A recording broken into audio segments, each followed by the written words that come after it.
Assalamualaikum warahmatullahi wabarakatuh. Welcome to my channel Gudang Pinjol. Apa kabar teman-teman semua? Semoga teman-teman dalam keadaan sehat walafiat dan selalu dilancarkan rezekinya dan selalu diberikan kesehatan dan juga dilancarkan usahanya. Oke, kali ini seperti biasa saya akan mereview salah satu pinjaman online yang bisa teman-teman gunakan di saat yang mendesak atau di saat lagi butuh sekali. Sebelumnya jangan lupa di subscribe, like, dan komen dulu channel saya ini, oke?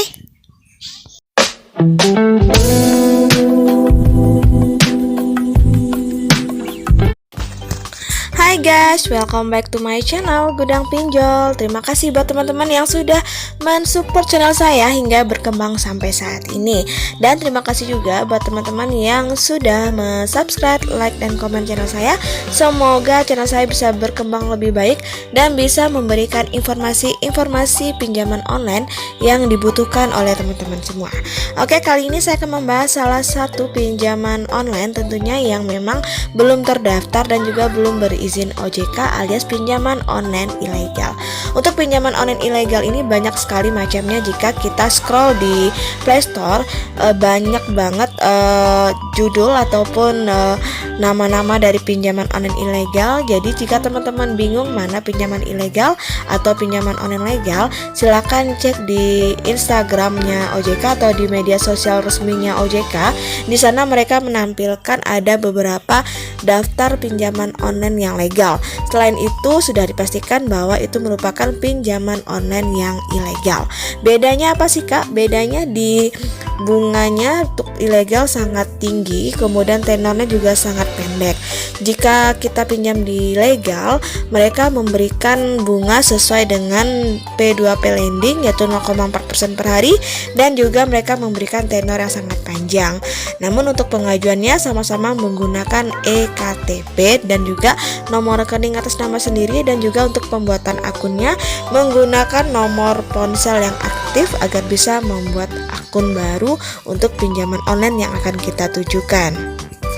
Kali ini akan saya review salah satu pinjaman online ilegal yang bisa teman-teman gunakan untuk keperluan mendesak. Sebelumnya jangan di skip video saya ini agar teman-teman tidak gagal paham dengan apa yang akan saya jelaskan, dan juga teman-teman bisa memahami apa-apa aja yang akan kita lakukan ketika mengajukan pinjaman online, dan apa saja yang akan kita isi di form di aplikasi yang sangat diperlukan oleh perusahaan yang menjadikan tingkat ACC-nya lebih tinggi dibandingkan kita mengisi dengan asal-asalan. Oke, kita langsung aja ya, cekidot. Oke, aplikasi yang saya maksud tadi adalah Cantik Dana. Nah, Cantik Dana ini merupakan salah satu pinjaman online ilegal di mana pinjaman tersebut belum terdaftar dan juga belum berizin oleh OJK. Namun untuk Cantik Dana ini merupakan aplikasi pinjaman online yang terdaftar dan diawasi oleh KSP. KSP produk pinjaman online dengan memberikan dana tunai itu senilai dari 1 juta rupiah sampai dengan 7 juta rupiah, di mana nanti bunga tahunannya adalah 15% per tahun. Nah, untuk Cantik Dana ini bertujuan untuk menyediakan layanan pendaftaran dengan keanggotaan PT Cantik Dana Indonesia yang lebih nyaman bagi penggunanya dan membantu anggota PT Cantik Dana Indonesia untuk mendapatkan dana. Nah, untuk fitur dana yang bisa kita pinjam di sini kita harus melalui proses pengisian informasi pribadi untuk mengajukan pinjaman online ini.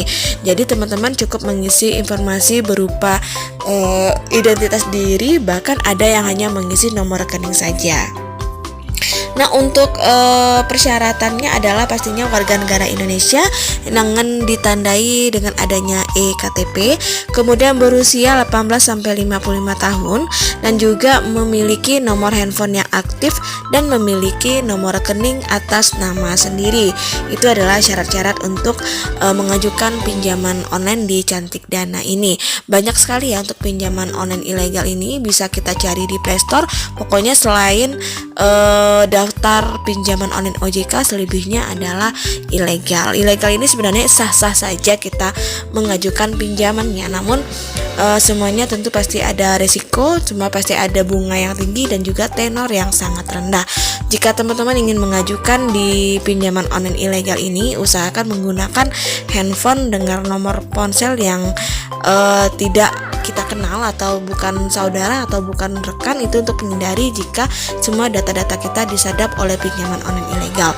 Beda dengan yang pinjaman legal, mereka tidak akan mensadap nomor kontak kita. Itu ya. Kemudian untuk proses pengajuannya juga sangat gampang untuk di ilegal ini, makanya banyak sekali yang ingin mengajukan pinjaman di ilegal.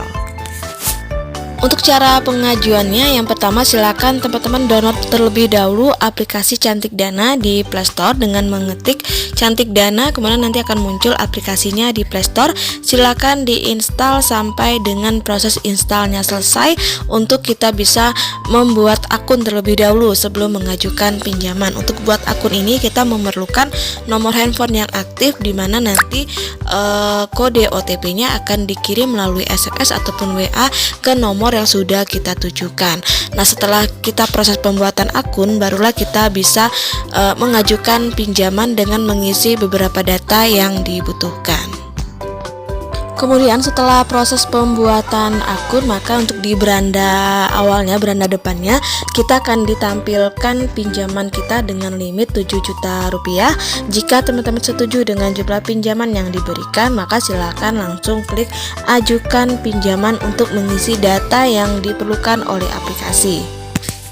Kemudian di selanjutnya kita mengisi data-data yang dibutuhkan berupa informasi pribadi, kemudian informasi pekerjaan, informasi nomor rekening. Nah, di sini kebetulan saya sudah pernah mengajukan di Cair Dana ini, maka untuk saya tinggal mengisi informasi kartu bank saja karena saya sebelumnya sudah pernah mendaftar, jadi tidak perlu lagi mengisi data-data ataupun mengisi informasi pekerjaan karena sudah terisi sebelumnya. Nah, di sini saya cuma ditampilkan hanya kolom nomor rekening saja untuk saya bisa melanjutkan ke proses berikutnya dengan limit pinjaman saya adalah 7 juta rupiah. Nah, jika teman-teman baru meminjam di pinjaman online Cantik Dana, tentunya teman-teman harus mengisi data yang dibutuhkan berupa data pribadi, data pekerjaan, dan juga nomor rekening. Jika teman-teman sudah melakukan pinjaman di di Cantik Dana ini, maka teman-teman cukup hanya mengisi atau mengkonfirmasi kembali nomor rekening yang ditujukan untuk proses pencairan.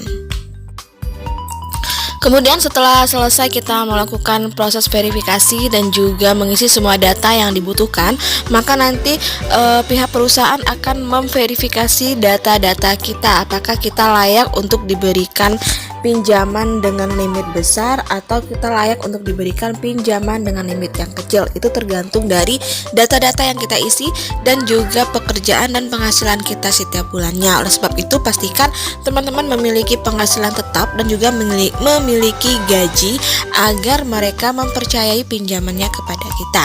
Dan selanjutnya teman-teman tinggal menunggu kurang lebih 30 menit untuk informasi apakah pinjaman kita di ACC atau tidak. Nanti informasinya akan disampaikan melalui aplikasi Cantik Dana.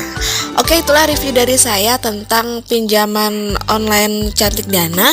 Semoga bermanfaat bagi teman-teman yang lagi membutuhkan. Untuk aplikasi Cantik Dana ini sangat gampang banget untuk pengajuannya, apalagi bagi kita yang sudah pernah mengajukan cuman ditolak pinjamannya, silakan ajukan kembali dengan mengkonfirmasi kembali nomor rekening yang sudah kita isi. Oke, itulah review dari saya. Semoga bermanfaat bagi teman-teman semua yang lagi membutuhkan. Seperti biasa, pesan dari saya, gunakanlah pinjaman online ini dengan bijak. Jangan sampai terlilit dengan yang namanya hutang-hutang pinjol, apalagi pinjol ilegal. Walaupun Kominfo menganjurkan untuk tidak usah dibayar untuk pinjaman ilegal, pastikan teman-teman tetap selalu membayar pinjaman walaupun itu hanya pokoknya saja. Yang namanya hutang mesti harus dibayar. Oke teman-teman ya, wassalamualaikum warahmatullahi wabarakatuh.